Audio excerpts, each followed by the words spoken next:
Non creamy layer ആണ് സമർപ്പിക്കേണ്ടതെന്ന് പറഞ്ഞതേ ഉള്ളൂ. അതിന് അർഹതയില്ലെങ്കിൽ ആ മെമ്മോയ്ക്ക് പ്രതികരിക്കേണ്ട കാര്യമില്ല, അത് ഇഗ്നോർ ചെയ്താൽ മതി. ആ ക്ലെയിം മാത്രമേ നഷ്ടപ്പെടുകയുള്ളൂ. പുതിയതായിട്ടൊരു NRI സ്റ്റാറ്റസ് ക്രിയേറ്റ് ചെയ്യാൻ കേരളത്തിൽ കീമിന് ഇനിയൊരു അവസരം ഉണ്ടായിരിക്കുകയില്ല. പക്ഷേ MCCയുടെ സൈറ്റിൽ ഡീംഡ് മെഡിക്കൽ കോളേജുകളിൽ 3 റൗണ്ടുകളും ഇൻഡിവിജ്വലാണ്. ആ 3 റൗണ്ടുകളിലും എപ്പോൾ വേണമെങ്കിലും നമുക്ക് NRI സ്റ്റാറ്റസ് ക്രിയേറ്റ് ചെയ്യാം. ഒരു 5 ദിവസത്തോളം സമയം തരും. ഒരു ദിവസം കൊണ്ടൊന്നും തീർന്നു പോകുന്നില്ല. ഒരു 5 ദിവസത്തിനുള്ളിൽ എല്ലാ മെഡിക്കലിൻ്റെ എല്ലാ വിദ്യാർത്ഥികളും നീറ്റിൻ്റെ ഡീറ്റെയിൽസ് കേരളയുടെ വെബ്സൈറ്റിൽ കൊടുക്കാൻ പറയും. അതിനുശേഷം കേരളത്തിൻ്റെ കീമിന് അപ്ലൈ ചെയ്തിരിക്കുന്ന മുഴുവൻ വിദ്യാർത്ഥികളുടെയും ഒരു റാങ്ക് ലിസ്റ്റായിട്ട് പ്രസിദ്ധപ്പെടുത്തുകയും കേരളത്തിൽ ഓപ്ഷൻ കൊടുക്കാൻ തന്നെ ഒരവസരമേ ഉള്ളൂ. ഓൾ ഇന്ത്യയിൽ നമുക്ക് സെക്കൻഡ് റൗണ്ടിൽ പുതിയതായിട്ട് ഓപ്ഷൻ കൊടുക്കാം, തേർഡ് റൗണ്ടിൽ ഓൾ ഇന്ത്യയിൽ പുതിയതായിട്ട് ഓപ്ഷൻ കൊടുക്കാം. പക്ഷേ കേരളത്തിൻ്റെ ആദ്യ 3 റൗണ്ടുകൾക്ക് MBBSനും BDSനും ഓപ്ഷൻ കൊടുക്കാൻ ഒരവസരമേ ഉള്ളൂ. 2024 നിങ്ങൾ ഏതൊക്കെ കണക്ക് കൂട്ടി വെച്ചിട്ടുണ്ടോ, ഗവൺമെൻറ് സീറ്റ് കിട്ടുകയില്ലെന്നോ അല്ലെങ്കിൽ ഗവൺമെൻറ് സീറ്റ് കിട്ടുമെന്നോ സെൽഫ് ഫിനാൻസിങ് കിട്ടുമോ കിട്ടുകയില്ലെന്നോ ഒക്കെ നിങ്ങൾ കരുതി വെച്ചിട്ടുണ്ടെങ്കിൽ അത് തെറ്റാണ്.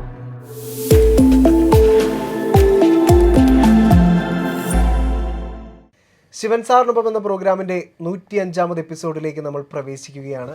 നമസ്കാരം സാർ. തീർച്ചയായിട്ടും നിരവധി വിദ്യാർത്ഥികളും മാതാപിതാക്കളും ഒക്കെ ഏറ്റവും ആകാംക്ഷയോടുകൂടി കാത്തിരിക്കുന്ന ഒരു വിധി, സുപ്രീം കോടതി വിധിയാണ് നാളെ വരാൻ പോകുന്നത്. തീർച്ചയായിട്ടും അല്ല, 22-ാം തീയതി, ജൂലൈ 22-ാം തീയതി എന്ന് പറയുന്നത് 2024 നീറ്റുമായി ബന്ധപ്പെട്ട ഒരു നിർണായക ദിവസം തന്നെയാണ്. ഒരുപാട് പേര് ഉറ്റുനോക്കുന്ന ഒരു ദിവസം. സാർ, ഞാൻ തീർച്ചയായിട്ടും സാറിനോട് ചോദിക്കാൻ ആഗ്രഹിക്കുന്നത്, 24-ാം തീയതി നമ്മുടെ കൗൺസിലിംഗ് പ്രോസസ്സുകളൊക്കെ സ്റ്റാർട്ട് ചെയ്യുമെന്നുള്ളൊരു മുന്നറിയിപ്പാണ് നമുക്ക് ഇതിനോടകം സുപ്രീം കോടതി അനുമതി കിട്ടുകയാണെങ്കിൽ. അതെ. അപ്പോൾ സാർ, ആ ഒരു ഓപ്ഷൻ പ്രോസസ്സുകൾ തുടങ്ങാനുള്ള സാധ്യതകളുണ്ടോ? എന്താണ് ഇനി അങ്ങോട്ടുള്ള 24-ാം തീയതി മുതലുള്ള ക്രമീകരണങ്ങൾ എന്തെല്ലാമാണ്? തീർച്ചയായിട്ടും സുപ്രീം കോടതിയിൽ നിന്ന് നീറ്റ് 2024 അനുകൂലമായിട്ടുള്ളൊരു കൗൺസിലിംഗ് തുടങ്ങാം എന്നാണ് പറയാൻ പോകുന്നതെങ്കിൽ 24-ാം തീയതി അതിൻ്റെ പ്രോസസ്സുകൾ വിവിധ വെബ്സൈറ്റുകളിൽ അതിൻ്റെ പ്രോസസ്സുകൾ ആരംഭിക്കും. ഓപ്ഷൻ രജിസ്ട്രേഷൻ അല്ല ആദ്യം ആരംഭിക്കുക, അതിൻ്റെ ഷെഡ്യൂളുകൾ, അത് ഓൾ ഇന്ത്യ കൗൺസിലിംഗ് എപ്പോഴാണ് നടത്തേണ്ടത്, സ്റ്റേറ്റ് കൗൺസിലിങ്ങുകൾ എപ്പോഴാണ് നടത്തേണ്ടത്, MBBSും BDSൻ്റെയും, അതിനുശേഷം ആയുഷിൻ്റെ കൗൺസിലിങ്, VSCയുടെ കൗൺസിലിങ്, അങ്ങനെയുള്ള വിവിധ ഷെഡ്യൂളുകൾ എപ്പോഴാണെന്നുള്ള നടപടിക്രമങ്ങളിലോട്ടാണ് ആദ്യം കിടക്കുന്നത്. അതോടൊപ്പം തന്നെ ഓൾ ഇന്ത്യ വെബ്സൈറ്റിൽ MCC.nic.in എന്ന് പറയുന്ന വെബ്സൈറ്റിൽ NRI സ്റ്റാറ്റസ് ക്രിയേറ്റ് ചെയ്യേണ്ട ഒരു ആവശ്യമുണ്ട്. കാരണം നീറ്റിന് അപ്ലൈ ചെയ്ത പല വിദ്യാർത്ഥികളും NRI ക്രിയേറ്റ് ചെയ്തിട്ടില്ല. അവർക്ക് ഡീംഡ് കോളേജുകളിൽ അമൃത, മണിപ്പാൽ, എനപ്പോയ, നിറ്റെ പോലെയുള്ള 52ഓളം ഡീംഡ് മെഡിക്കൽ കോളേജുകളിൽ NRI സീറ്റുകൾ കൊടുക്കണമെങ്കിൽ അവർക്ക് വേണമെങ്കിൽ അവരുടെ സ്റ്റാറ്റസ് ചേഞ്ച് ചെയ്യാനായിട്ടൊരു ഓപ്ഷനുണ്ട്. അപ്പം അതിന് വേണ്ടിയിട്ട് ഈ കൗൺസിലിംഗ് തുടങ്ങുന്നതിന് മുമ്പ് തന്നെ 2 ദിവസം അവർക്കായിട്ട് അനുവദിക്കും. അത് MCC.nic.in എന്ന് പറയുന്ന വെബ്സൈറ്റിൽ NRIക്ക് വേണ്ട ഡോക്യുമെൻറ്റ്സ് അവർക്ക് ഒരു ഇമെയിൽ ചെയ്ത് കൊടുക്കാം. അപ്പോൾ അതിൻ്റെ നോട്ടിഫിക്കേഷൻ ആയിരിക്കും ആദ്യം വരുന്നത്. ഇങ്ങനെ സ്റ്റാറ്റസ്, അത് കേരളത്തിലെ സെൽഫ് ഫിനാൻസിങ് കോളേജുകളിലല്ല, ഇവിടുത്തെ പുഷ്പഗിരിയിലോ ഗോകുലത്തിലോ ജൂബിലിയിലോ അമലയിലോ ഒന്നും അഡ്മിഷൻ എടുക്കാനുള്ളതല്ല. ഡീംഡ് മെഡിക്കൽ കോളേജുകളിൽ 40 ലക്ഷം രൂപ 50 ലക്ഷം രൂപ പെർ ഇയർ വരുന്ന NRI സീറ്റ് വേണമെന്നുണ്ടെങ്കിൽ അതിലോട്ട് നമ്മുടെ സ്റ്റാറ്റസ് ചേഞ്ച് ചെയ്യാനായിട്ട്, അങ്ങനെ ചേഞ്ച് ചെയ്താലും നോർമൽ ഓൾ ഇന്ത്യ കോട്ട സീറ്റും അമൃതയിലെയും മണിപ്പാലിലെയും ഒക്കെ നോർമൽ സീറ്റിനൊക്കെ ഓപ്ഷൻ കൊടുക്കാം. അതിൽ കൂടുതലായിട്ട് NRIയും കൂടെ വേണമെന്നുണ്ടെങ്കിൽ അതിനൊരു അവസരമായിരിക്കും ആദ്യം തരുന്നത്. അപ്പോൾ അതിൻ്റെ ഒരു നോട്ടീസ് വരും. ഇതിൻ്റെ ഡോക്യുമെൻറ്റ്സ് എല്ലാം അവർ പറയുന്നൊരു ഇമെയിലിലോട്ട് അയച്ചു കൊടുക്കാൻ പറയും. അതിനുശേഷം PWD വെരിഫിക്കേഷൻ, ഓൾ ഇന്ത്യ ലെവലിൽ എയിംസ്, അതുപോലെ തന്നെ ESI മെഡിക്കൽ കോളേജുകൾ, അതുപോലെ തന്നെ ഓൾ ഇന്ത്യ കോട്ട, ഇവിടുത്തെയൊക്കെ PWD വെരിഫിക്കേഷൻ ഇതുവരെയും പൂർത്തിയാക്കിയിട്ടില്ല. അതിൻ്റെ നോട്ടിഫിക്കേഷൻ വരും. PWD വെരിഫിക്കേഷൻ ഓൾ ഇന്ത്യ ലെവലിൽ വേണ്ടവർ രാജ്യത്തെ 18ഓളം മെഡിക്കൽ കോളേജുകളിൽ, കേരളത്തിൽ തിരുവനന്തപുരം, തമിഴ്നാട്ടിൽ മദ്രാസ് മെഡിക്കൽ കോളേജ്, കർണാടകയിലെ SCH, അങ്ങനെയുള്ള മെഡിക്കൽ കോളേജുകളിൽ ഇന്ന ദിവസത്തിന് മുമ്പ് ഹാജരാകണമെന്ന് പറയുന്ന ആ നോട്ടിഫിക്കേഷനും ഉടൻ തന്നെ പ്രസിദ്ധീകരിക്കും.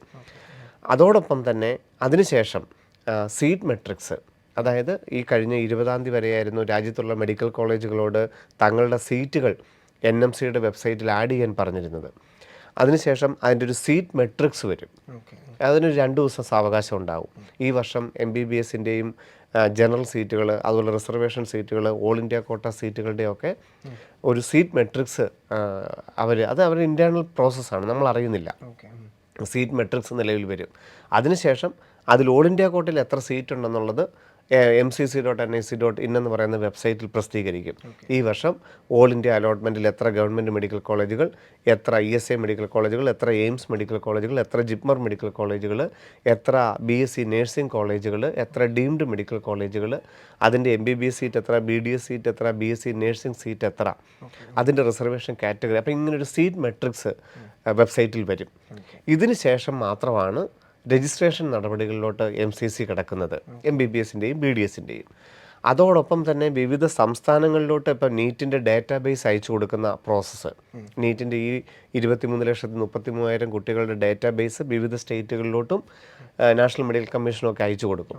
അങ്ങനെ കേരളത്തിൻ്റെ മെഡിക്കൽ റാങ്ക് ലിസ്റ്റ് തയ്യാറാക്കുന്ന നടപടികളിലേക്ക് കിടക്കും. കർണാടകത്തിൻ്റെ സ്റ്റേറ്റ് കോട്ട, തമിഴ്നാടിൻ്റെ സ്റ്റേറ്റ് കോട്ട, അങ്ങനെ വിവിധ സംസ്ഥാനങ്ങളിലെ സ്റ്റേറ്റ് മെഡിക്കൽ അതോറിറ്റീസ് അവരുടെ മെഡിക്കൽ റാങ്ക് ലിസ്റ്റ് തയ്യാറാക്കുന്ന ഘട്ടത്തിലോട്ട് കിടക്കും. അതിനുശേഷം അപ്പം ഓൾ ഇന്ത്യ അലോട്ട്മെൻറ്റിൻ്റെ നടപടിക്രമങ്ങൾ സാധാരണ ഈ മാസം അവസാനത്തോടുകൂടിയൊക്കെ തുടങ്ങാവുന്നതാണ്.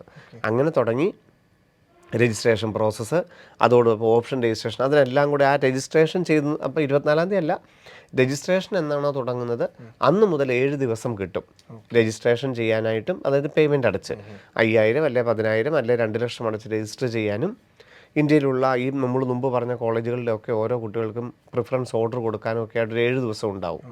അതിനുശേഷം മാത്രമാണ് അലോട്ട്മെൻറ്റ് വരുന്നത്. പിന്നെ സ്റ്റേറ്റിൻ്റെ അലോട്ട്മെൻറ്റുകളൊക്കെ നടക്കും. സ്റ്റേറ്റിൻ്റെ റാങ്ക് ലിസ്റ്റ് തയ്യാറാക്കുന്നു, സ്റ്റേറ്റിൻ്റെ അലോട്ട്മെൻറ്റുകൾ നടക്കുന്നു.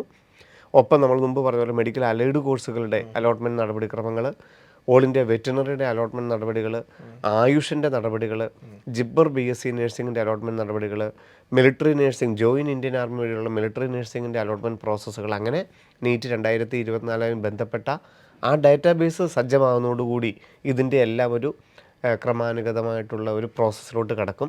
അതാണ് 24-ാം തീയതി തുടക്കമാകുമെന്ന് നമ്മൾ പ്രതീക്ഷിക്കുന്നത്. സർ, ഇപ്പോൾ കഴിഞ്ഞ വാരം എപ്പിസോഡിൽ നമ്മൾ ചർച്ച ചെയ്തത് പ്രൊഫൈൽ വെരിഫിക്കേഷൻ്റെ കാര്യങ്ങൾ. തീർച്ചയായും, കാരണം ഏറ്റവും പ്രധാനപ്പെട്ട ഒരു ഘട്ടത്തിലാണ് കേരള മെഡിക്കൽ അലോട്ട്മെൻറ്റ് കടന്നു പോകുന്നത്. അപ്പോൾ സാർ, അതുമായി ബന്ധപ്പെട്ട് കുട്ടികൾക്ക് കുറച്ചുകൂടെ സംശയമുണ്ട്. അപ്പോൾ നമുക്ക് ആ കാര്യങ്ങൾ വളരെ ഡീറ്റെയിൽ ആയിട്ട് ഒരിക്കൽ കൂടി ഒന്ന് പറഞ്ഞു. പ്രൊഫൈൽ വെരിഫിക്കേഷൻ എന്ന് പറയുന്നത് കേരളത്തിൽ മെഡിക്കലിന് അപ്ലൈ ചെയ്തിരിക്കുന്ന മുഴുവൻ വിദ്യാർത്ഥികളും, മെഡിക്കൽ എന്നല്ല, മെഡിക്കലിനും എഞ്ചിനീയറിങ്ങിനും BPharmനും ആർക്കിടെക്ചറും, അപ്പോൾ കീം 2024 അപ്ലൈ ചെയ്ത 1,44,000 വിദ്യാർത്ഥികളും അവരുടെ പ്രൊഫൈൽ പേജിൽ കയറി തങ്ങൾക്ക് അർഹതയുള്ള എല്ലാ റിസർവേഷനുകളും, കേരളൈറ്റ് എന്ന് പറയുന്ന നേറ്റിവിറ്റിയും ഡേറ്റ് ഓഫ് ബർത്തും ഇമെയിലും ഫോട്ടോയും സിഗ്നേച്ചറും ഒക്കെ കിട്ടിയെന്ന് ഉറപ്പ് വരുത്തേണ്ടതാണ്. ബാക്കിയുള്ള എല്ലാ സംസ്ഥാനങ്ങളിലും ഇത് നേരിട്ട് ചെന്നിട്ടാണ് വെബ്സൈറ്റുകളിൽ അപ്ലോഡ് ചെയ്യുമെങ്കിലും കർണാടകത്തിൽ എലിജിബിലിറ്റി ഉള്ളത് അവർ പ്രത്യേക ഒരു സ്ഥലത്ത് നിന്ന് വെരിഫിക്കേഷൻ നടത്തണം. ഇത്തവണ ഇത് ഓൺലൈൻ ആക്കിയിട്ടുണ്ടായിരുന്നു. തമിഴ്നാട്ടിൽ വെരിഫിക്കേഷൻ വേണ്ടി ചെല്ലണം. പക്ഷെ നമ്മളുടെ വെരിഫിക്കേഷൻ ഓൺലൈൻ വഴിയാണ് നടത്തുന്നത്. ഇതിന് ശേഷമുള്ള ഇനിയൊരു കേരള മെഡിക്കലിൻ്റെ വെരിഫിക്കേഷൻ എന്ന് പറയുന്ന അലോട്ട്മെൻറ്റ് കിട്ടി കോളേജിൽ ചെന്നതിന് ശേഷം ആ കോളേജ് അതോറിറ്റീസ് മാത്രമേ നമ്മുടെ സർട്ടിഫിക്കറ്റ് വെരിഫൈ ചെയ്യുന്നുള്ളൂ. അപ്പം നമ്മുടെ ഏറ്റവും പ്രധാനപ്പെട്ട ഒരു ഘട്ടത്തിലാണ് ഈ പ്രൊഫൈൽ വെരിഫിക്കേഷൻ. എല്ലാ കുട്ടികളും അവരുടെ കേരള വെബ്സൈറ്റിൽ ce.kerala.gov.in എന്ന് പറയുന്ന വെബ്സൈറ്റിൽ ആപ്ലിക്കേഷൻ നമ്പറും പാസ്വേഡ് ഉപയോഗിച്ച് ലോഗിൻ ചെയ്ത് തങ്ങളുടെ ആപ്ലിക്കേഷൻ കറക്റ്റ് ആയിരുന്നു, ഏപ്രിലിൽ തങ്ങൾ അപ്ലൈ ചെയ്തിരുന്ന എല്ലാ സർട്ടിഫിക്കറ്റുകളുടെയും യോഗ്യതയ്ക്ക് അനുസരിച്ചുള്ള എല്ലാ ഘടകങ്ങളും കിട്ടിയിട്ടുണ്ടെന്നുള്ള ഉറപ്പ് വരുത്തേണ്ടതാണ്. അതിൽ ആദ്യം പ്രധാനപ്പെട്ടത് നമ്മൾ അപ്ലോഡ് ചെയ്തത് എന്താണ്? നേറ്റിവിറ്റി, കേരളത്തിൽ എലിജിബിലിറ്റി ഉണ്ടെന്ന് തെളിയിക്കുന്ന സർട്ടിഫിക്കറ്റ്, ഡേറ്റ് ഓഫ് ബർത്തിൻ്റെ പ്രൂഫ്, 10ാം ക്ലാസ്സിൻ്റെ മാർക്ക് ലിസ്റ്റ്, പിന്നെ റിസർവേഷൻ, കമ്മ്യൂണിറ്റി റിസർവേഷൻ ഉണ്ടെങ്കിൽ അതിൻ്റെ സർട്ടിഫിക്കറ്റുകൾ, മൈനോറിറ്റി, എക്സ് സർവീസ്മെൻ, NRI, അതുപോലെ എല്ലാ സർട്ടിഫിക്കറ്റുകളും നമ്മൾ അപ്ലോഡ് ചെയ്തെന്നുള്ളതും അത് നമുക്ക് അനുവദിച്ച് കിട്ടി എന്നുള്ളതും നമുക്ക് ഉറപ്പ് വരുത്തേണ്ടത് ഇപ്പോഴാണ്.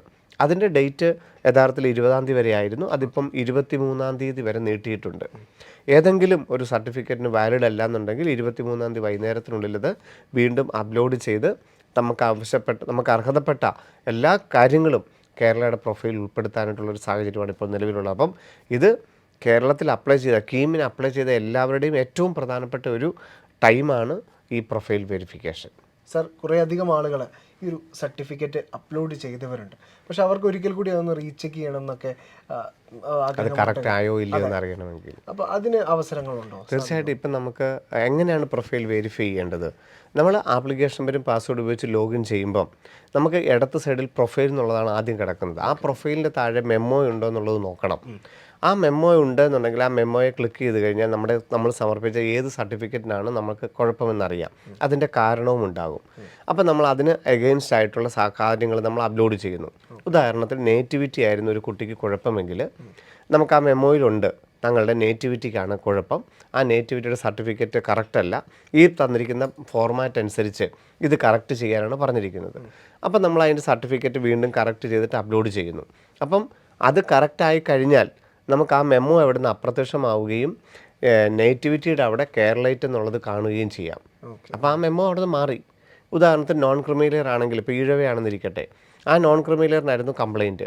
അപ്പോൾ മെമ്മോ ഉണ്ട്, മെമ്മോയെ നോക്കിയപ്പോൾ നോൺ ക്രിമിലെയർ പ്രിസ്ക്രൈബ്ഡ് ഫോർമാറ്റിലല്ല, അല്ലെങ്കിൽ സ്റ്റേറ്റ് എംപ്ലോയ്മെൻറ്റ് സർവീസ് എന്നൊക്കെ ആയിപ്പോയി കാണും, ഇല്ലേ തഹസീൽദാരുടെ ആയിപ്പോയി കാണും. അപ്പോൾ അതിന് പകരം നമ്മൾ സ്റ്റേറ്റ് എഡ്യൂക്കേഷൻ പർപ്പസിൻ്റെ അപ്ലോഡ് ചെയ്താൽ ആ മെമ്മോ എവിടെ നിന്ന് മാറുകയും എൻ്റെ കാറ്റഗറിയുടെ അവിടെ ഈ ഇസഡ് എന്ന് വന്നിട്ടുണ്ടെങ്കിൽ ആ മെമ്മോ മാറി, അത് കറക്റ്റായി എന്നുള്ളത് നമുക്ക് മനസ്സിലാക്കാനായിട്ട് സാധിക്കും. അങ്ങനെ ഓരോരുത്തർക്കും മെമ്മോ ഉണ്ടെങ്കിൽ അതിന് കറക്റ്റായിട്ട് സർട്ടിഫിക്കറ്റ് അപ്ലോഡ് ചെയ്യുകയും അത് ക്ലിയർ ആയെന്നുള്ളത് ഉറപ്പ് വരുത്തുകയും ചെയ്യാം. ഇനി ചില കുട്ടികൾക്ക് മെമ്മോ ഒന്നുമില്ല എന്ന് പറഞ്ഞു കഴിഞ്ഞാൽ കുഴപ്പമുണ്ടെന്നല്ല അർത്ഥം. ഏപ്രിലിൽ തന്നെ അപ്ലോഡ് ചെയ്ത എല്ലാ സർട്ടിഫിക്കറ്റും കറക്റ്റ് ആയിരുന്നു. അപ്പോൾ എല്ലാവർക്കും മെമ്മോ ഉണ്ടോ? ഇല്ല. മെമ്മോ ഉള്ളവരൊരു 10% പേര് മാത്രമേ ഉള്ളൂ. 90% ആപ്ലിക്കേഷൻ കറക്റ്റാണ്. ഈ 10% ഉള്ളവർക്ക് മാത്രമേ മെമ്മോ ഉള്ളൂ. മെമ്മോ ഇല്ലെന്നോർത്ത് പേടിക്കേണ്ടതില്ല. നിങ്ങൾ കൊടുത്ത സർട്ടിഫിക്കറ്റ് എല്ലാം കറക്റ്റാണ്.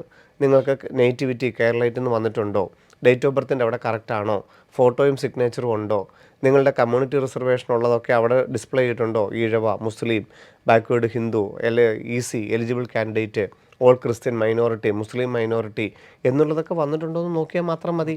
മെമ്മോ ഉണ്ടെങ്കിൽ അത് കറക്റ്റ് ചെയ്യുകയും അത് അനുവദിച്ച് കിട്ടിയെന്നുള്ള ഉറപ്പ് വരുത്തുകയും ചെയ്യേണ്ടതാണെന്ന് മാത്രം.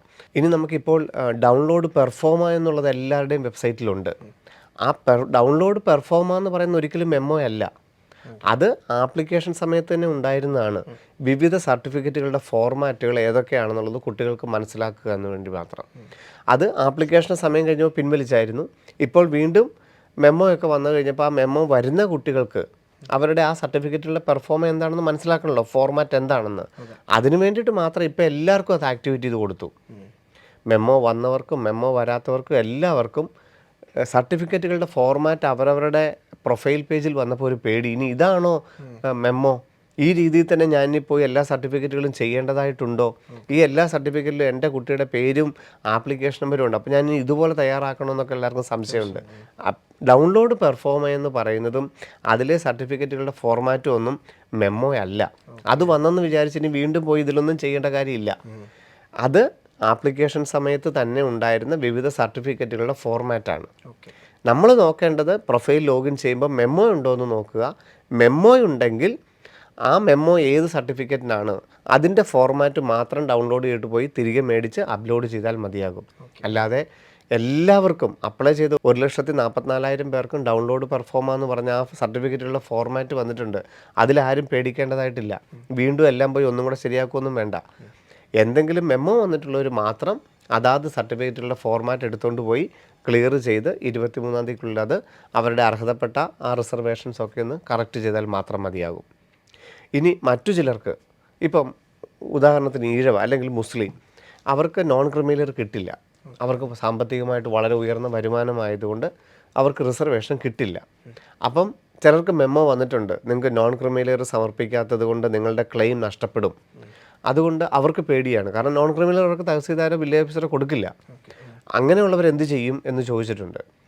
അവർ യഥാർത്ഥത്തിൽ ഒരു എൻട്രൻസ് കമ്മീഷൻ നമുക്കൊരു അലേർട്ട് തന്നതാണ്. നമ്മളിനി റിസർവേഷൻ കാറ്റഗറി ആയിരുന്നു നമ്മൾ അപ്പുറത്ത് കാറ്റഗറി പറഞ്ഞിട്ടുണ്ട്, പക്ഷേ നോൺ ക്രിമിലെയർ സമർപ്പിച്ചിട്ടുമില്ല. അപ്പോൾ അവർ നമ്മളോട് പറഞ്ഞു, നിങ്ങൾ ഈ നോൺ ക്രിമിലെയറിന് സമർപ്പിച്ചിട്ടില്ല, നിങ്ങൾക്കൊരു അവകാശമുണ്ട് 23-ാം തീയതി വരെ, വേണമെങ്കിൽ നിങ്ങൾക്കത് സമർപ്പിച്ചാൽ ആ ക്ലെയിം കൂടി കിട്ടും. പക്ഷേ ഇവർക്ക് സ്റ്റുഡൻസിന് അത് നോൺ ക്രിമിലെയർ കിട്ടാൻ അർഹതയില്ലാത്തത് കൊണ്ട് നമ്മൾ പ്രത്യേകിച്ച് ഒന്നും ചെയ്യേണ്ട, അത് ഇഗ്നോർ ചെയ്താൽ മതി. നമുക്കറിയാം നമുക്കത് കിട്ടാൻ അർഹതയില്ലാത്തത് കൊണ്ടാണ് നമ്മൾ സമർപ്പിക്കാത്തത്. പക്ഷേ ചില കുട്ടികളെങ്കിലും അവർ അറിയാതെ ചിലപ്പം നോൺ ക്രിമിലെയറിന് പകരം കാസ്റ്റ് സർട്ടിഫിക്കറ്റ് സമർപ്പിച്ചവരൊക്കെ കാണും. അപ്പം എൻട്രൻസ് കമ്മീഷൻ ഒരു അലേർട്ട് പറഞ്ഞെന്ന് മാത്രമേ ഉള്ളൂ, നോൺ ക്രിമിലെയർ ആണ് സമർപ്പിക്കേണ്ടതെന്ന് പറഞ്ഞതേ ഉള്ളൂ. അതിന് അർഹതയില്ലെങ്കിൽ ആ മെമ്മോയ്ക്ക് പ്രതികരിക്കേണ്ട കാര്യമില്ല, അത് ഇഗ്നോർ ചെയ്താൽ മതി. ആ ക്ലെയിം മാത്രമേ നഷ്ടപ്പെടുകയുള്ളൂ. അപ്പോൾ പല കുട്ടികളുടെയും സംശയം, ഇപ്പം NRIന്ന് കൊടുത്തു, അല്ലെ മൈനോറിറ്റി എന്ന് കൊടുത്തു, അല്ലെങ്കിൽ ഈഴവാന്നോ മുസ്ലിം എന്നോ കൊടുത്തു. ഇപ്പോൾ അത് കിട്ടത്തില്ല, അത് വേണ്ട. അപ്പം ഈ ആപ്ലിക്കേഷൻ തന്നെ റിജക്റ്റ് ആയി പോകുമെന്ന് സംശയമുണ്ട്. ഒരിക്കലുമില്ല. ആ ക്ലെയിം മാത്രമേ നഷ്ടമാവുകയുള്ളൂ. OBC നോൺ ക്രിമിനൽ സമർപ്പിച്ചിട്ടില്ലെങ്കിൽ റിസർവേഷൻ കിട്ടത്തില്ലെന്നുള്ളൂ, ആപ്ലിക്കേഷൻ മുമ്പോട്ട് പോകും. NRI കൊടുത്തില്ലെങ്കിൽ ആ NRIയുടെ ക്ലെയിം പോകുമെന്നേ ഉള്ളൂ, വേറെ കുഴപ്പമൊന്നും ഉണ്ടാവില്ല. ഓൾ ക്രിസ്ത്യൻ എന്ന് പറയുന്നത് ആ ക്ലെയിംക്ക് പോകുമെന്ന് മാത്രമേ ഉള്ളൂ, ആപ്ലിക്കേഷൻ ജനറലായിട്ട് മുമ്പോട്ട് പോകും. അതുകൊണ്ട് അതിനെക്കുറിച്ചൊന്നും പേടിക്കണ്ട. അപ്പം നമുക്ക് പ്രൊഫൈൽ ലോഗിൻ ചെയ്യുകയും മെമ്മോ വന്നിട്ടുണ്ടെങ്കിൽ ആ മെമ്മോ ഒന്ന് കറക്റ്റ് ചെയ്യുകയും ചെയ്താൽ മതിയാകും. പിന്നെ മൂന്നാമതായിട്ട് വന്നത് ഈ 20-ാം തീയതിയോടുകൂടി എല്ലാവർക്കും ഇമെയിൽ വന്നു.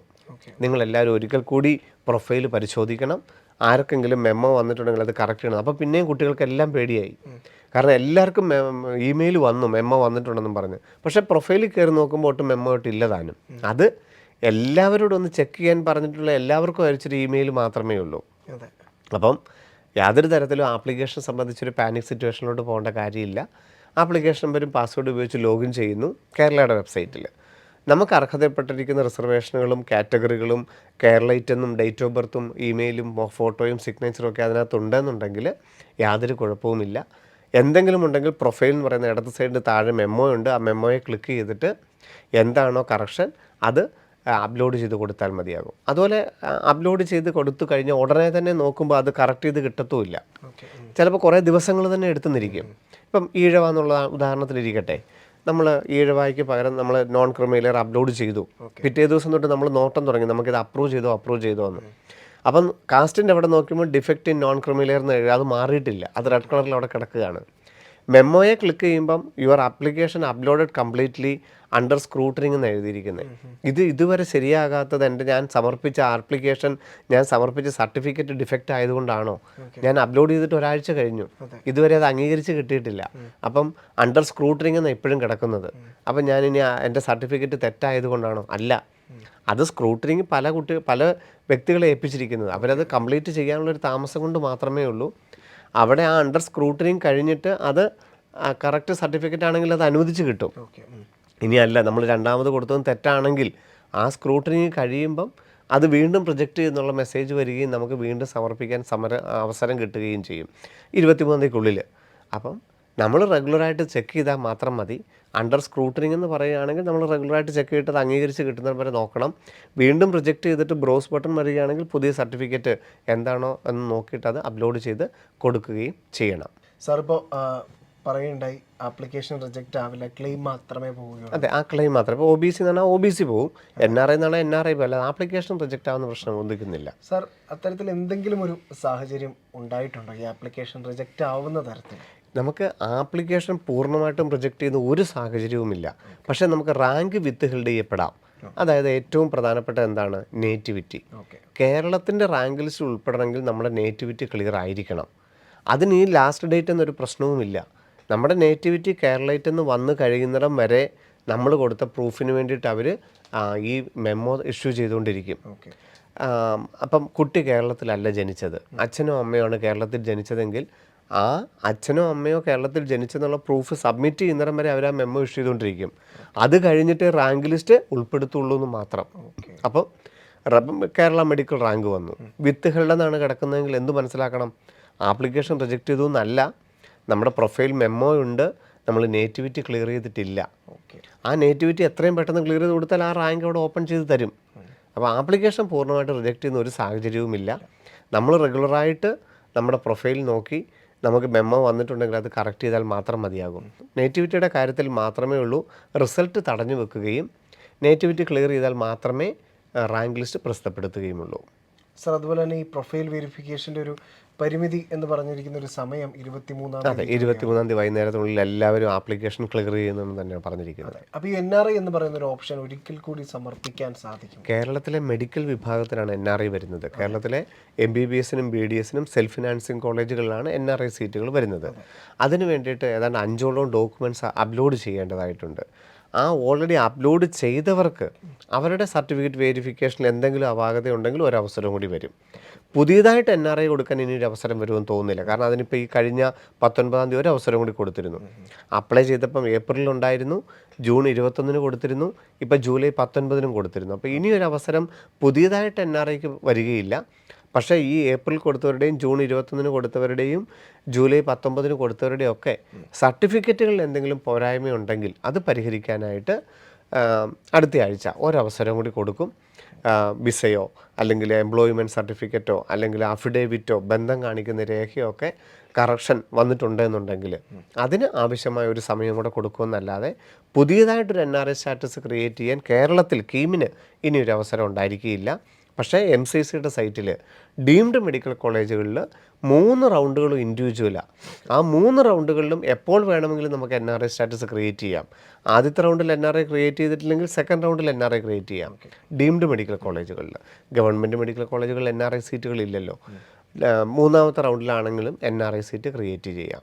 പക്ഷേ കേരളത്തിൽ ഓൾറെഡി അപ്ലൈ ചെയ്തവരുടെ സർട്ടിഫിക്കറ്റ് വെരിഫിക്കേഷൻ ഒരിക്കൽ കൂടി ഒരു അവസരം ഉണ്ടായിരിക്കും. എന്തെങ്കിലും എറർ ഉണ്ടെങ്കിൽ അത് മാറ്റി കൊടുക്കാനായിട്ടൊരു അവസരം കൂടെ ഉണ്ടാവും. സർ, അതുപോലെ തന്നെ കോമൺ ആയിട്ടുള്ള ആളുകളുടെ ഒരു വലിയൊരു സംശയമാണ്, അല്ലെങ്കിൽ അവരുടെ ഉന്നയിക്കുന്നൊരു ചോദ്യമാണ്, കേരള മെഡിക്കൽ റാങ്ക് ലിസ്റ്റ് തയ്യാറാക്കുന്നതിലേക്ക് എപ്പോഴാണ് പ്രവേശിക്കുക എന്നുള്ളത്. തീർച്ചയായിട്ടും. കാരണം കേരള മെഡിക്കൽ റാങ്ക് വരികയും കാറ്റഗറി റാങ്ക് വന്നു കഴിഞ്ഞാൽ മാത്രമേ നമ്മൾ ഈ പറയുന്നതിനൊക്കെ അപ്പുറത്ത് കേരളത്തിൻ്റെ സാധ്യത അറിയാനായിട്ട് സാധിക്കുകയുള്ളൂ. ഇപ്പം നമ്മൾ ഇത്ര മാർക്കിന് ഗവൺമെൻറ് കിട്ടും, ഇത്ര മാർക്കിന് സെൽഫ് ഫിനാൻസിങ് കിട്ടും, ഇത്ര മാർക്കിന് മൈനോറിറ്റി കിട്ടും, ഇത്ര മാർക്കിന് ഈഴവ മുസ്ലിം അല്ലെങ്കിൽ NRI സീറ്റ് എന്നൊക്കെ പറഞ്ഞാലും അതിൻ്റെ യാഥാർത്ഥ്യം മനസ്സിലാകണമെന്നുണ്ടെങ്കിൽ കേരള മെഡിക്കൽ റാങ്ക് ലിസ്റ്റ് വരികയും കാറ്റഗറി റാങ്ക് വരികയും ആ കാറ്റഗറിയുടെ ഇതൊക്കെ നമുക്ക് മനസ്സിലാകേണ്ടതായിട്ടുണ്ട്. അതുപോലെ PWD വിഭാഗം അർഹതയുണ്ടോ, സ്പോർട്സ് കോട്ടയിൽ അർഹതയുണ്ടോ എന്നൊക്കെ ഉള്ളത് കാറ്റഗറി റാങ്ക് വന്നാൽ മാത്രമേ അറിയാൻ സാധിക്കുകയുള്ളൂ. അതിൻ്റെ എന്ന് പറഞ്ഞാൽ ആദ്യം ഈ നീറ്റിൻ്റെ NTA അതിൻ്റെ ഡാറ്റാബേസ് വിവിധ സംസ്ഥാനങ്ങൾക്ക് അയച്ചു കൊടുക്കുന്ന ഘട്ടം വരണം. അതാണ് 24-ാം തീയതിയോടുകൂടി വരുന്നത്. അത് വന്നു കഴിഞ്ഞാൽ ഉടൻ തന്നെ ഏതാണ്ട് ഈ മാസം അവസാനത്തോടുകൂടി തന്നെ കേരള എൻട്രൻസ് കമ്മീഷനുടെ നോട്ടിഫിക്കേഷൻ വരും. കേരളയുടെ വെബ്സൈറ്റിൽ നീറ്റിൻ്റെ ആപ്ലിക്കേഷൻ നമ്പറും റോൾ നമ്പറും എൻ്റർ ചെയ്യാൻ പറഞ്ഞു വരും. ഇതുവരെ വന്നിട്ടില്ല, കാരണം ഇതുവരെ ഡാറ്റാബേസ് തയ്യാറായിട്ടില്ല. അത് കോടതിയുടെ അനുമതിയോടുകൂടി കൊടുക്കുകയുള്ളൂ.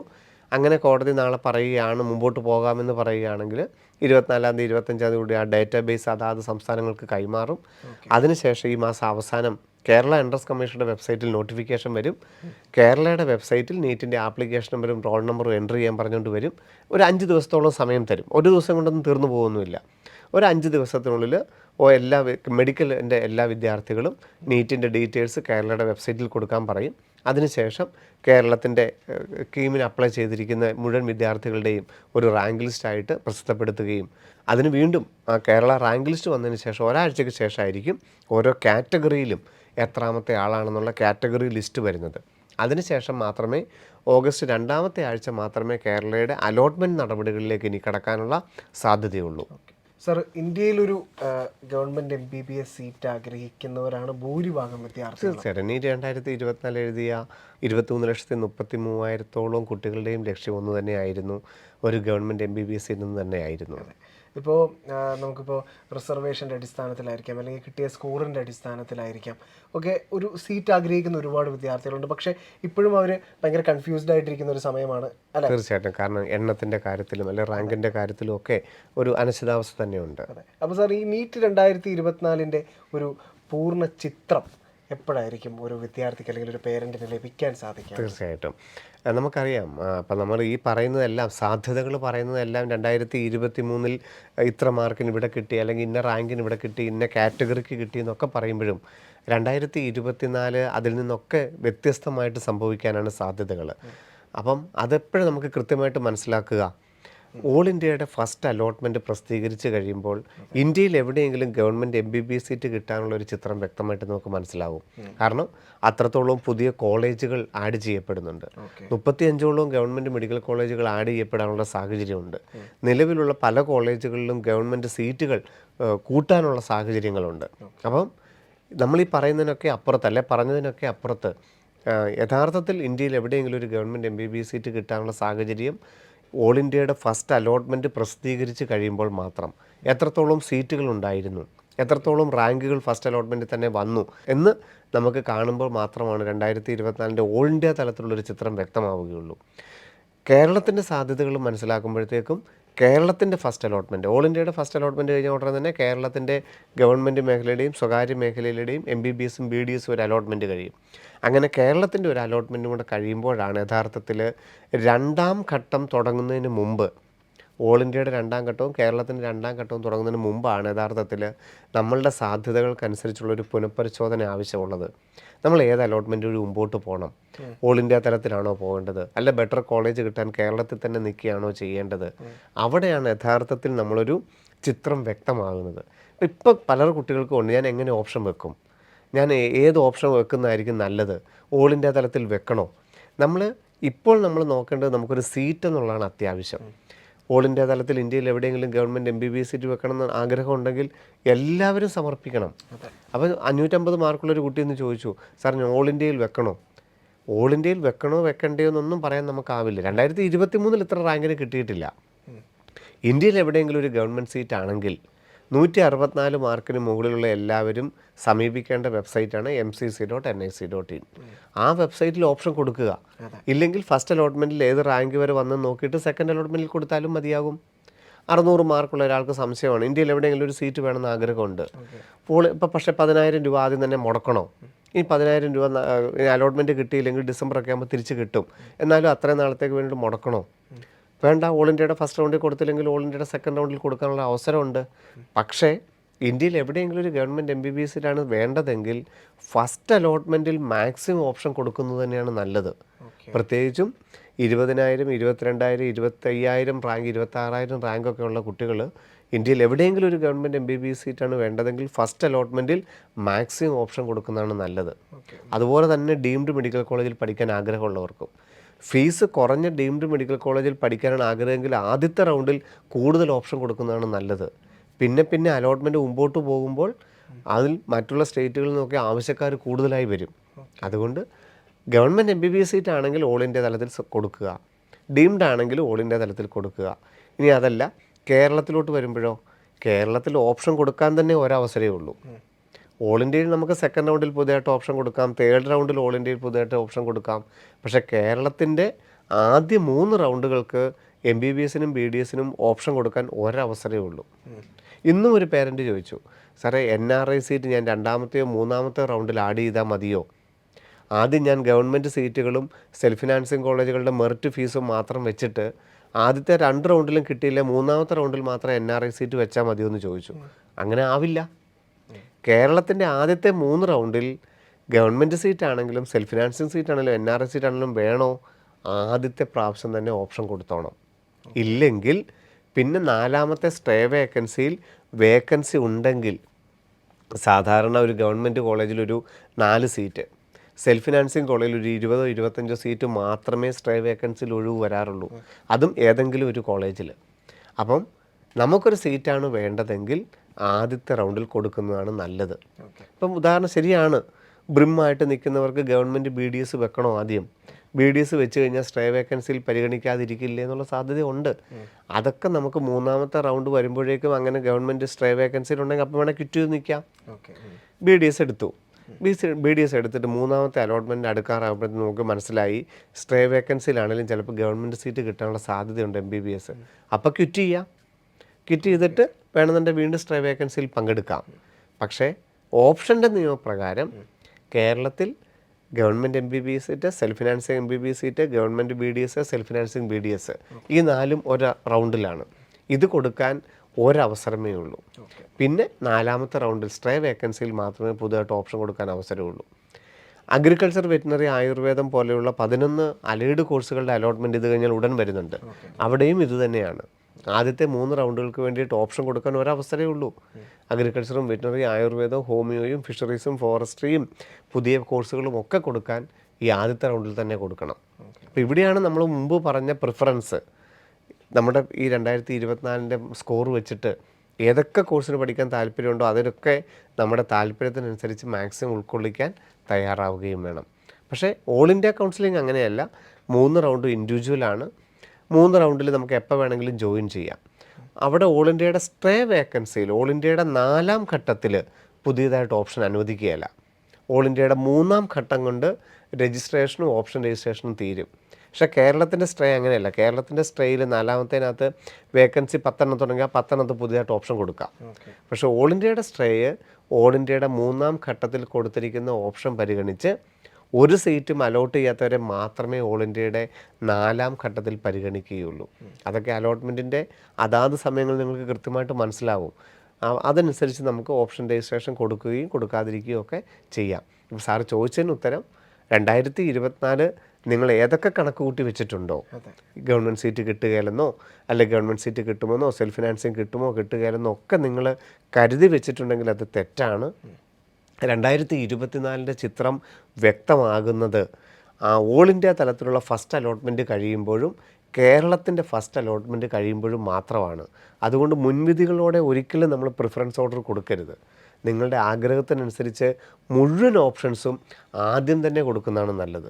സാറേ, നീറ്റിന് 23,000 റാങ്കുള്ളൊരു കുട്ടിയെന്ന് ചോദിച്ചത്, സാറേ ഞാൻ 3 സംസ്ഥാനങ്ങൾ മാത്രം, കേരളവും തമിഴ്നാടും കർണാടകവും മാത്രം ഓൾ ഇന്ത്യയിൽ ഓപ്ഷൻ കൊടുത്താൽ മതിയെന്ന്.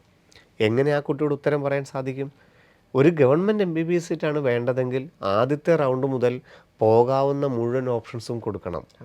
ഇനി ഈ 3 സംസ്ഥാനങ്ങളിലേ പഠിക്കുകയുള്ളൂ, ഇല്ലെങ്കിൽ ഞാൻ റിപ്പീറ്റ് ചെയ്യും, ഇല്ലെങ്കിൽ ഞാൻ കേരളത്തിൽ സെൽഫ് ഫിനാൻസിങ് MBBS എടുക്കും, ഇല്ലെങ്കിൽ അഗ്രികൾച്ചറോ വെറ്റിനറിയോ എടുക്കും, അങ്ങനെയാണെങ്കിൽ ശരിയാണ്. അതല്ല, ഒരു ഗവൺമെൻറ് MBBS സീറ്റാണ് വേണ്ടതെങ്കിൽ നമ്മൾ ആദ്യത്തെ റൗണ്ടുകളിൽ തന്നെ മാക്സിമം ഓപ്ഷൻ, പോകാവുന്ന ഓപ്ഷൻസ്, കിട്ടിയിട്ട് പോകുമെന്നുള്ള മാക്സിമം ഓപ്ഷൻസ് വെക്കുന്നതാണ് എപ്പോഴും നല്ലത്. അവിടെ നമ്മൾ ഓപ്ഷൻസ് കുറച്ച് വെക്കുന്നത് ഒരിക്കലും ഒരു നല്ല നടപടികളല്ല. പല കുട്ടികൾക്കും അത് നമ്മളിപ്പോൾ പറഞ്ഞു കഴിഞ്ഞാൽ ഒരുപക്ഷെ പ്രേക്ഷകർക്ക് എത്രത്തോളം മനസ്സിലാകുമെന്നുള്ള കാര്യത്തിൽ എനിക്ക് സംശയമുണ്ട്. കേരളത്തിൻ്റെ ഒരു കുഴപ്പത്തിനനുസരിച്ച് 19 സെൽഫ് ഫിനാൻസിങ് കോളേജുകളുണ്ട്. പലരുടെയും മുൻവിധി ഇത് ചില കോളേജുകളിൽ എന്തൊക്കെയോ സൗകര്യക്കുറവാണെന്നാണ് വിചാരം. അവരെന്ത് ചെയ്യും? 19 കോളേജ് വെക്കാതെ ഒരു 10 കോളേജുകൾ വെക്കും. എന്നിട്ട് ഈ 10 കോളേജുകൾ കിട്ടിയില്ലെങ്കിൽ പിന്നെ സ്ട്രേ വേക്കൻസി നമുക്ക് ബാക്കിയുള്ള കോളേജുകൾ വെക്കാമെന്ന് വിചാരിക്കും. സ്ട്രേ വേക്കൻസിയിൽ ഇവിടെയെങ്കിലും വേക്കൻസി വരില്ല എന്ന് ഞാൻ പറഞ്ഞു. മാക്സിമം സ്ട്രേ വേക്കൻസിയിൽ എല്ലാ കോളേജിലും കൂടെ ഒരു 20 സീറ്റൊക്കെ മാക്സിമം വരാറുള്ളൂ. ആ സമയത്ത് എന്ത് കഴിയുമ്പം ഈ ഗവൺമെൻറ് സീറ്റ് കിട്ടുമോ നോക്കി കുറേ പേര് ഇരിപ്പുണ്ട്. അവർക്ക് ഗവൺമെൻറ് സീറ്റ് കിട്ടാതെ വരുമ്പോൾ ഈ 20 സീറ്റ് എടുത്തുകൊണ്ട് അവർ പോകും. അതൊരു 2000 ഒക്കെ റാങ്ക് കേരളത്തിലുള്ളവരായിരിക്കും. ഒരു 650, 655 മാർക്കിനിടയിലുള്ളവർ ഈ മിച്ചം കിടക്കുന്ന സെൽഫ് ഫിനാൻസിങ് കോളേജ് അവരെടുത്തുകൊണ്ട് പോകും. അപ്പോൾ അവസാനം 7,000, 8,000, 9,000, 10,000 ഒക്കെ കേരള മെഡിക്കൽ റാങ്ക് വരുന്നവർ ഈ 19 കോളേജ് ഓപ്ഷൻ കൊടുക്കാത്തത് കൊണ്ട് മാത്രം സീറ്റ് കിട്ടാതെ പോയ ധാരാളം ആൾക്കാരെ നമുക്കറിയാം. അതുകൊണ്ട് ഓപ്ഷൻ കൊടുക്കുമ്പം മാക്സിമം ഓപ്ഷൻ കൊടുക്കുന്നതാണ് ഏറ്റവും നല്ലത്. ഇനി ഒരു കാരണവശാലും ഞാൻ ഇന്ന കോളേജിൽ പോകുന്നില്ല, കൊടുക്കാതിരിക്കുക, ശരിയാണ്. കാരണം ഓപ്ഷൻ കൊടുക്കുമ്പോൾ അങ്ങനെ തന്നെയാണ്. ഒരു കാരണവശാലും ഞാൻ ഇന്ന കോളേജിൽ പോകുന്നില്ല, ഇന്ന കോഴ്സിന് പോകുന്നില്ല, ഒരു കാരണവശാലും നമ്മുടെ ഓപ്ഷൻ ഉൾപ്പെടുത്തരുത്. പക്ഷേ നമുക്ക് മിനിമം ഈ കോഴ്സിനൊരു സീറ്റ് വേണമെന്നാണെങ്കിൽ അതിൻ്റെ മാക്സിമം ഓപ്ഷൻ കൊടുക്കണം. ഇല്ലെങ്കിൽ ഈ വർഷവും സാറ് പറഞ്ഞ പോലെ തന്നെ നമുക്ക് സാധ്യതകൾ നോക്കിയിട്ട് കൊടുക്കാമെന്ന് പറഞ്ഞാൽ അബദ്ധമാക്കും. മാക്സിമം ഓപ്ഷൻ കൊടുക്കുന്നതാണ് എപ്പോഴും നമുക്ക് നല്ലത്. നമ്മുടെ പ്രിഫറൻസ് ഓർഡർ മുകളിൽ നിന്ന് എപ്പോഴും നോക്കുകയുള്ളൂ. നമുക്ക് ഒട്ടും താല്പര്യമില്ലാത്ത ഒരു ഓപ്ഷൻ താഴെ വെച്ചു എന്ന് വിചാരിച്ച് അതെടുത്ത് തരില്ല. മുകളിൽ നിന്ന് നോക്കിയിട്ട് ആദ്യത്തെ വേക്കൻസിയാണ് തരുന്നത്. അതുകൊണ്ട് ഓൾ ഇന്ത്യ തലത്തിലാണെങ്കിലും കേരളത്തിലാണെങ്കിലും പോകാവുന്ന പഠിക്കാവുന്ന എല്ലാ കോളേജുകളും കൊടുക്കുന്നതാണ് അതിൻ്റെ ഓപ്ഷൻ വെക്കുക എന്ന് പറയുന്നതിൻ്റെ നല്ല കാര്യം. അങ്ങനെ അബദ്ധം പറ്റിയ നിരവധി പേരെ നമുക്ക് നേരിട്ട് അറിയുകയും ചെയ്യാം. നമ്മൾ അതിലൊരാളായി തീരാതിരിക്കട്ടെ എന്ന് പ്രത്യേകം പറയും. അപ്പോൾ ശിവൻ സാറ് ഇപ്പോൾ അവസാനിപ്പിച്ചപ്പോൾ പറഞ്ഞൊരു വാക്കുണ്ട്. അതായത് നിങ്ങൾ ഏറ്റവും പ്രധാനമായിട്ടും ചെയ്യേണ്ട ഒരു കാര്യത്തെക്കുറിച്ചിട്ടാണ് പറഞ്ഞത്. അത് പറഞ്ഞിട്ട് സാറ് അവസാനിപ്പിച്ചപ്പോൾ സാറിൻ്റെ ഒരു കരുതലാണ് നിങ്ങൾ കണ്ടത്. അതിലൊരാൾ നിങ്ങളാവാതിരിക്കട്ടെ എന്ന് ഞാൻ ആഗ്രഹിക്കുന്നു. കാരണം നിങ്ങൾ എന്താണ് കൃത്യമായിട്ട് ഇനി അങ്ങോട്ടുള്ള ദിവസങ്ങളിൽ ചെയ്യേണ്ടത് എന്നുള്ളതിനെക്കുറിച്ച് ഏറ്റവും കരുതലോടുകൂടി ഏറ്റവും ആധികാരികമായിട്ട് തന്നെയാണ് ശിവൻ സാറ് പറഞ്ഞത്. ഇനി വരുന്ന വാരം തീർച്ചയായിട്ടും നമുക്കറിയാം അലോട്ട്മെൻറ്റ് പ്രോസസ്സുകളുടെയൊക്കെ ഒരു സമയമായിരിക്കും. അപ്പം അതിൽ എന്തൊക്കെയാണ് വിദ്യാർത്ഥികൾ അറിഞ്ഞിരിക്കേണ്ടത്, അതിൻ്റെ കൃത്യമായ ഗൈഡൻസ് എങ്ങനെയാണ്, അല്ലെങ്കിൽ എന്തിൻ്റെയൊക്കെ അടിസ്ഥാനത്തിലാണ് ഞങ്ങൾ മുന്നോട്ട് പോകേണ്ടത്, എന്തൊക്കെ ഓപ്ഷൻസ് ആണ് നമ്മൾ വെക്കേണ്ടത് എന്നുള്ളതിൻ്റെയൊക്കെ ഏറ്റവും ആധികാരിക വിവരങ്ങളുമായിട്ട് ശിവൻ സാറിനൊപ്പം അടുത്ത ആഴ്ച വീണ്ടും ഉണ്ടായിരിക്കും. അപ്പോൾ ഇന്ന് ഞങ്ങളെ കേട്ടുകൊണ്ടിരുന്ന ലോകമെമ്പാടുമുള്ള മലയാളികൾക്ക് ഹൃദയം നിറഞ്ഞ നന്ദി. നമസ്കാരം. എൻട്രൻസ് സംബന്ധമായ വാർത്തകളും അപ്ഡേഷനുകളും ഏറ്റവും വേഗം ആധികാരികമായി അറിയാൻ ബ്രില്യൻറ്റ് സ്റ്റഡി സെന്റർ പാല യൂട്യൂബ് ചാനൽ സബ്സ്ക്രൈബ് ചെയ്യുക, ബെൽ ഐക്കൺ അമർത്തുക. ഈ വീഡിയോ മറ്റ് സുഹൃത്തുക്കളിലേക്കും ഷെയർ ചെയ്ത് നൽകുക.